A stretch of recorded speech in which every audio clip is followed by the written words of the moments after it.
As I share this with you, I've been a part of almost 5,000 real estate transactions. As a coach, I've helped with thousands and thousands more, and I've learned a thing or two.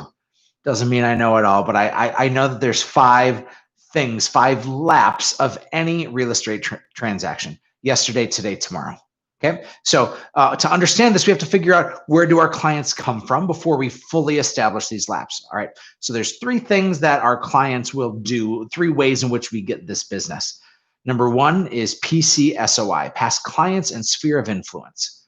Number two is low-hanging fruit. These are purchased pieces of business and are usually pretty expensive.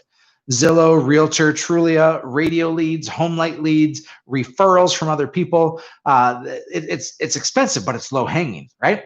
The third bucket, the third way in which to grow business, is with long-term nurtures.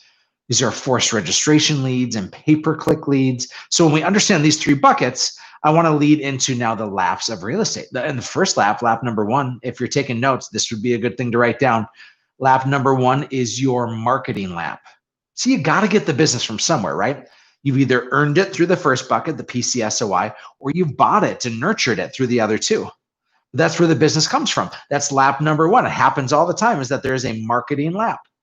Lap number two is taking that person from having their data into having a kept appointment with them. This is an ISA lap for a lot of people, or an inside sales agent. And if you don't have an ISA, you are an ISA. Every agent that doesn't have an ISA is also the ISA. They just wear that extra hat. And this lap number two is taking somebody from having their data of one way, shape, or form, and then actually converting them to a kept appointment. That's lap number two. Lap number three is that baton gets handed off.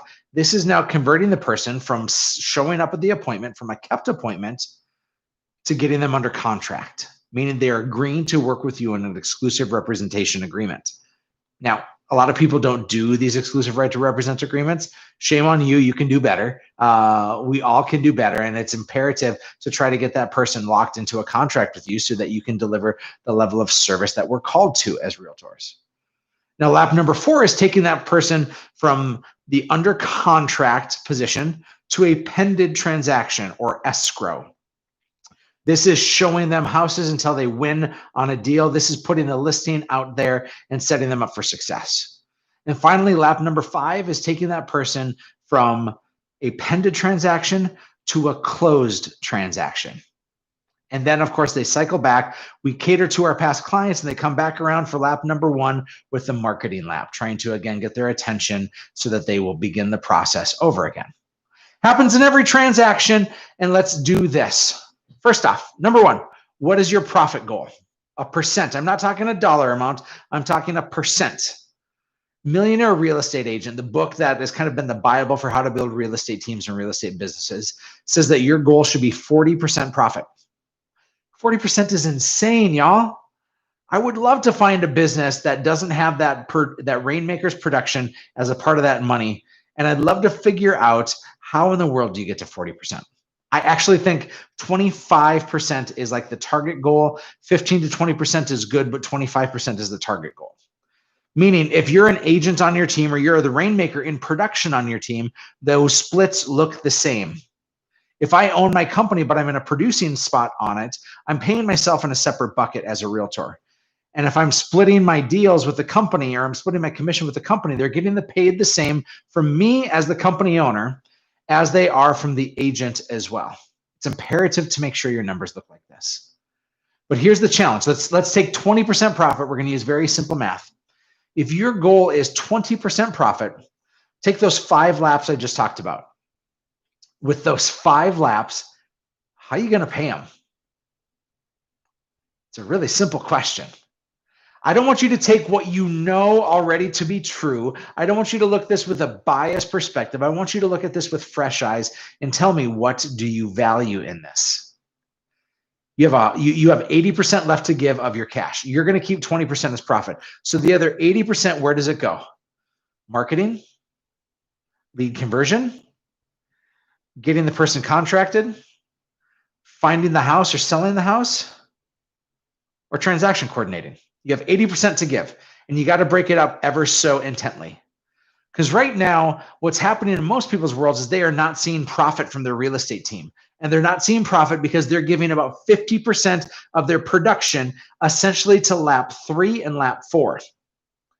50% of their money is going to lap 3 and lap 4. And that means you're giving too much, as far as I'm concerned, you're giving too much to those that are getting that person under contract and those that are helping to close the deal. Let's take a company like Redfin as an example. Redfin, I can complain about for days for undercutting and undervaluing. But what they're doing is they switched to a salaried model for their agents with a small little take on it. And I actually think that's the future of where we're going. Is if you want to maintain profitability and you know that 20% is important and you better pay your ISA more and marketing gets more and more expensive and catering to your past clients gets more and more expensive and you got to pay for a transaction coordinator, that actual piece of converting that lead into a MET to a under contract and the under contract to pended piece, I don't think that's worth 50 cents on the dollar. I think it's a salaried position that you can control your expenses and help to build this all out.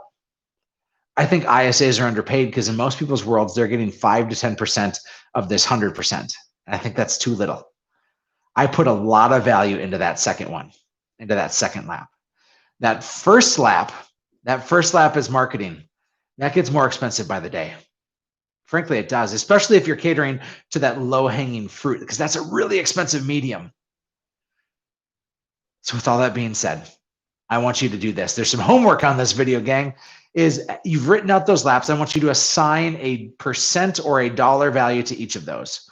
Really, I want you to say, what percent do you think should go to marketing? MREA tells you about 9%. Most people do like 9 to 12% for their marketing budget for that lap. If you're going to put past clients with more intent in there, maybe you put it at 15 or 20%. That means if you give 20% to your marketing and you're profiting 20%, you only have 60% left to give between your ISA position. Maybe you're paying your agent to be that ISA too, but I promise you, you are not converting as high as you could and should because they're wearing too many hats. And then you have your agent position, and then you have the salary to pay for your transaction coordinator. Know your numbers, y'all. Get better at it because the challenge is coming, and we have to take on a higher level of risk from the salaries we pay because I think that continuing to pay a 50% commission is going to bankrupt you.